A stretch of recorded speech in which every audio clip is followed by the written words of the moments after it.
नमस्कार, स्वागत है आपका जीएस वर्ल्ड के खास करंट अफेयर्स कार्यक्रम करंट एक्सप्रेस में 9 अप्रैल की महत्वपूर्ण खबरों के साथ मैं हूं अनुराग पांडे। भारतीय रिजर्व बैंक की मौद्रिक नीति समिति ने अपने द्विमासिक मौद्रिक नीति समीक्षा के परिणामों की घोषणा। आरबीआई ने वित्त वर्ष 2021-22 की पहली मौद्रिक नीति को रखा है अपरिवर्तित।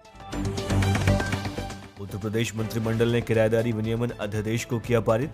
किराएदार और मालिक दोनों के हितों की रक्षा के लिए लाए जा रहे इस अध्यादेश के जरिए किराएदारी के विवादों में आएगी कमी। और अंतर्राष्ट्रीय मुद्रा कोष IMF ने जारी की विश्व आर्थिक outlook report. Managing divergent recoveries शीर्षक से जारी इस रिपोर्ट के अनुसार चालू वित्त वर्ष 2022 के लिए 5% रखा गया है भारत की GDP वृद्धि का अनुमान। तो चलिए आज की इन खबरों को विस्तार से समझते हैं। भारतीय रिजर्व बैंक की मौद्रिक नीति समिति ने अपने द्विमासिक मौद्रिक नीति समीक्षा के परिणाम की हाल ही में घोषणा की है। आपको बता दें कि वित्त वर्ष 2021-22 की पहली मौद्रिक नीति समिति की बैठक थी। इससे पहले रिजर्व बैंक ने आखिरी बार 22 मार्च 2020 में नीतिगत दरों में संशोधन किया था। मौद्रिक नीति समीक्षा की बैठक के मुख्य बिंदुओं के बारे में आपको बताएं तो आरबीआई ने रेपो दर में चलनिधि समायोजन सुविधा यानी लिक्विडिटी एडजस्टमेंट फैसिलिटी LAF के तहत कोई बदलाव नहीं किया है और ये 4% पर बरकरार है। इसके अलावा रिवर्स रेपो दर चलनिधि समायोजन सुविधा LAF के तहत 3.35% और सीमांत स्थायी सुविधा यानी मार्जिनल स्टैंडिंग फैसिलिटी MSF तथा बैंक दर 4.25% पर अपरिवर्तित बनी हुई है। इसके साथ ही केंद्रीय बैंक ने मौद्रिक रुख को उदार बनाए रखा है। भारतीय रिजर्व बैंक ने चालू वित्त वर्ष 2021-22 में देश की GDP में 10.5% की तेजी का अनुमान लगाया है। पिछली बैठक में भी GDP में 10.5% की तेजी का अनुमान लगाया गया था। इस वित्त वर्ष की पहली तिमाही में ये 26.2% होगी। इसके अलावा दूसरी तिमाही में 8.3%, तीसरी तिमाही में 5.4% और चौथी तिमाही में 6.2% रहने का अनुमान है। आरबीआई गवर्नर शक्तिकांत दास ने कहा कि जैसे जैसे टीकाकरण तेज हो रहा है उसी तरह से विश्व भर की अर्थव्यवस्था में सुधार भी आता रहेगा। उन्होंने कहा कि अर्थव्यवस्था में सुधार के लिए सभी संभव प्रयास किए जाएंगे। साथ ही उन्होंने ये भी कहा कि कोरोना वायरस महामारी के बावजूद अर्थव्यवस्था में सुधार हो रहा है, लेकिन हाल ही में जिस तरह से कोरोना के मामले बढ़े हैं उससे थोड़ी अनिश्चितता बढ़ी है, लेकिन भारत चुनौतियों से निपटने के लिए तैयार है।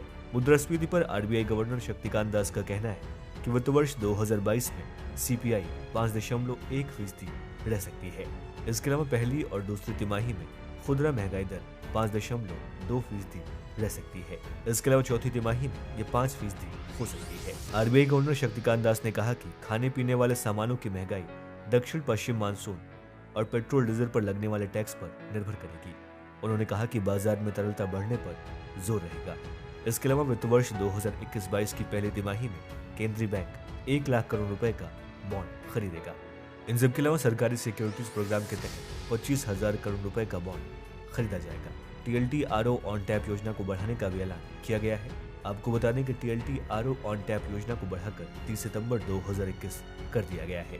इन सब के अलावा भारतीय रिजर्व बैंक ने बुधवार को राज्यों के लिए 51,560 करोड़ रुपए की अंतरिम अर्थोपाय अग्रिमों की सीमा को बढ़ाकर सितंबर तक कर दिया है, ताकि उन्हें कोरोना वायरस महामारी की दूसरी लहर से पैदा हुए वित्तीय तनाव से निपटने में मदद मिल सके। साथ ही नाबार्ड, राष्ट्रीय आवास बोर्ड और सिडबी को 50,000 करोड़ रुपए की सहायता देने का ऐलान भी किया गया है। केंद्रीय बैंक ने फुल KYC PPI में आउटस्टैंडिंग डिपॉजिट की सीमा 1 लाख रुपए से बढ़ाकर 2 लाख रुपए करने का भी प्रस्ताव रखा है। इसके अलावा पेमेंट कंपनियां भी नेशनल इलेक्ट्रॉनिक फंड ट्रांसफर और रियल टाइम ग्रॉस सेटलमेंट के जरिए पैसे ट्रांसफर कर सकेंगी। देखा जाए तो अभी तक ये सुविधा केवल बैंकों को ही मिलती थी।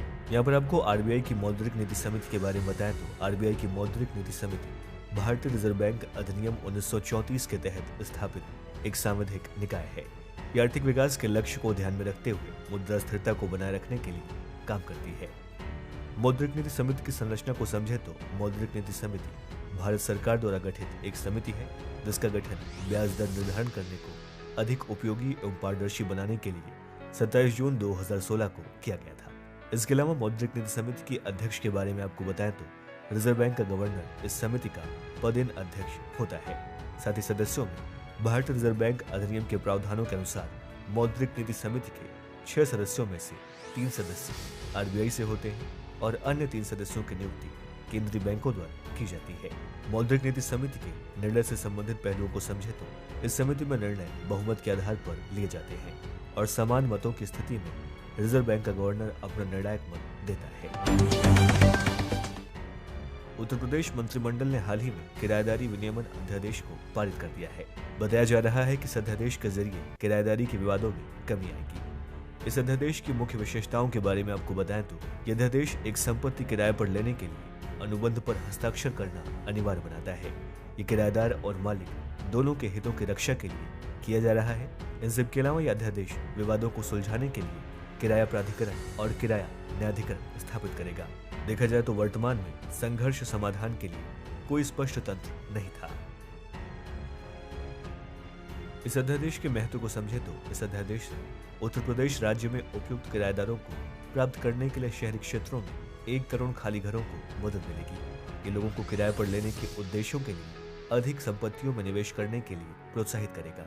इसके अलावा रियल एस्टेट बाजार में मजबूती और गतिशीलता लाने में भी मदद करेगा। ऐसा इसलिए है क्योंकि इस अध्यादेश के प्रावधानों में संपत्ति के मालिकों और किराएदारों के बीच विवाद कम हो जाएगा और यह अध्यादेश ड्राफ्ट मॉडल टेनेंसी एक्ट के समान है। मॉडल टेनेंसी एक्ट क्या है, इसके बारे में आपको बताएं तो मॉडल टेनेंसी एक्ट को आवास और शहरी मामलों के मंत्रालय द्वारा तैयार किया गया था। इसे संसद में पारित किया जाना अभी बाकी है। मॉडल टेनेंसी एक्ट की प्रमुख विशेषताओं के बारे में आपको बताएं तो इसमें रेंट अथॉरिटी का गठन, प्रत्येक किराएदारी समझौतों की सूचना किराया प्राधिकरण को दी जानी चाहिए। इसके अलावा मकान मालिकों को बुनियादी सुविधाओं तक पहुंच प्राप्त करनी चाहिए। साथ ही मकान मालिक किराएदारी अवधि के बीच में संपत्ति के किराए में वृद्धि नहीं कर सकते। अंतर्राष्ट्रीय मुद्रा कोष यानी इंटरनेशनल मॉनेटरी फंड ने हाल ही में विश्व आर्थिक आउटलुक रिपोर्ट जारी की है। ये रिपोर्ट मैनेजिंग डाइवर्जेंट रिकवरी शीर्षक से जारी की गई है। इस रिपोर्ट में चालू वित्त वर्ष 2022 के लिए भारत की जीडीपी वृद्धि का अनुमान 5% रखा गया है। ये जनवरी 2021 में 11.5% के पिछले अनुमान की तुलना में 1% अधिक है। इसके अलावा ये उभरती हुई अर्थव्यवस्थाओं और उन्नत अर्थव्यवस्थाओं के कुलीन समूह के बीच सबसे अधिक है।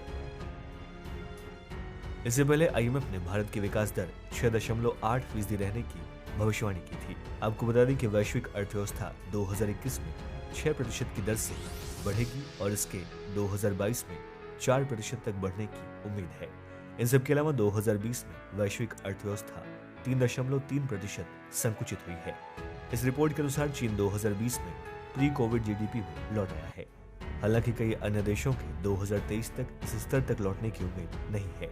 कोविड-19 के कारण होटल और रेस्तरां क्षेत्र को भारी उत्पादन और रोजगार का नुकसान हुआ है। इस रिपोर्ट के अनुसार उत्तरी अमेरिका, भारत और चीन में अच्छी रिकवरी की उम्मीद है। इसके अलावा यूके और अमेरिका वैक्सीन के मोर्चे पर बेहतर प्रदर्शन कर रहे हैं। दूसरी ओर एशिया वैक्सीन रोल आउट पर पिछड़ रहा है। साथ ही पर्यटन पर निर्भर अर्थव्यवस्थाओं को भी भारी नुकसान पहुंचा है।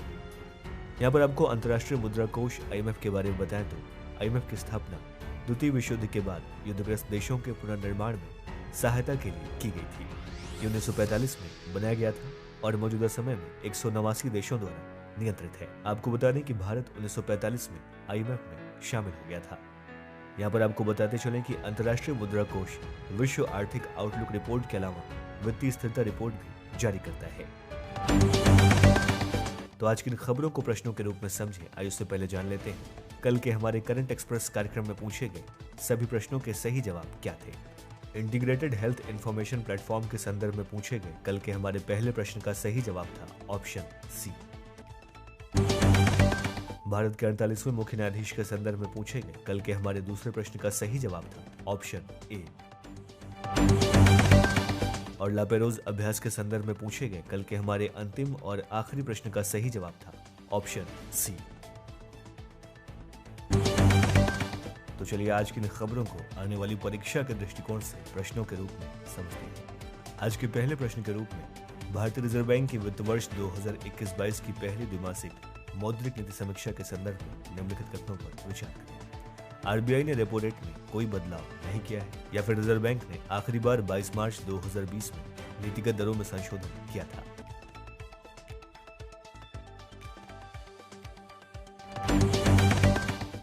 आज के दूसरे प्रश्न के रूप में उत्तर प्रदेश किराएदारी अध्यादेश के संदर्भ में निम्नलिखित कथनों पर विचार करें। यह अध्यादेश विवादों को सुलझाने के लिए किराया प्राधिकरण और किराया न्यायाधिकरण स्थापित करेगा या फिर इस अध्यादेश में एक संपत्ति किराए पर लेने के लिए अनुबंध पर हस्ताक्षर करना अनिवार्य बनाया गया है। और आज के अंतिम और आखिरी प्रश्न के रूप में हाल ही में विश्व आर्थिक आउटलुक रिपोर्ट जारी की गई है। इस रिपोर्ट के संदर्भ में निम्नलिखित कथनों पर विचार करें। यह अंतर्राष्ट्रीय मुद्रा कोष द्वारा जारी किया गया है या फिर चालू वित्त वर्ष 2022 के लिए भारत की जीडीपी वृद्धि का अनुमान 5% रखा गया है। आज के इन सभी प्रश्नों का सही जवाब क्या है, इसका उत्तर आप हमें इस वीडियो के कमेंट बॉक्स में दे सकते हैं। आज के इन सभी प्रश्नों का सही जवाब जानने के लिए कल का हमारा करंट एक्सप्रेस कार्यक्रम देखना ना भूलें। तो आज के हमारे करंट एक्सप्रेस कार्यक्रम में इतना ही। कल फिर से हाजिर होंगे देश और दुनिया की तमाम महत्वपूर्ण खबरों के साथ।